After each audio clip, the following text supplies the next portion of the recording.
سڵاوتان لێبێ هاوڕێیان، ئەمە دوایین زانیاری لەسەر پرسی ناردنی موچەی مانگی 6 و 7 موچەخۆرانی هەرێمی کوردستان.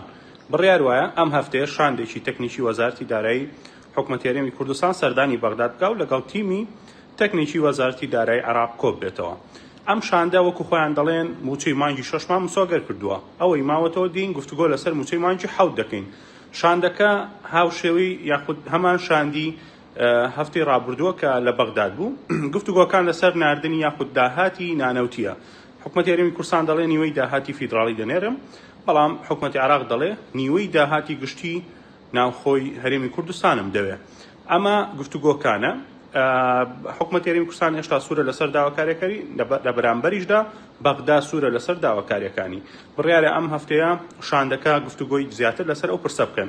لەسەر پرسی ناردنی موچەی مانگی 6 سوودانی و حکوومەتی عێراق بە هەرێمی کوردستانی وتووە تا ڕۆژی دووشەمەوە تا پێش کۆبنەوەی ئەنجومەنی وەزیران 120 ملیاری داهاتی ناوخۆم بۆ بنێرن بۆی بتوانم لە کۆبنەوەی ئەنجومەنی وەزیراندا گفتوگۆی لەسەر کەم و بڕیاری لەسەر ناردنی موچەی مانگی 6 بدەم، چونکە بابەتی نەوت وا گەیشتووە بە چارەسەر.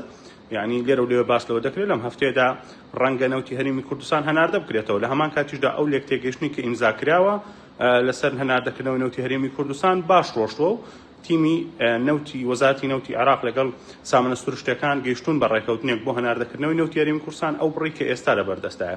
بۆیە ئێستا ئەوەی ماوەتەوە داهاتی ناوخۆیە.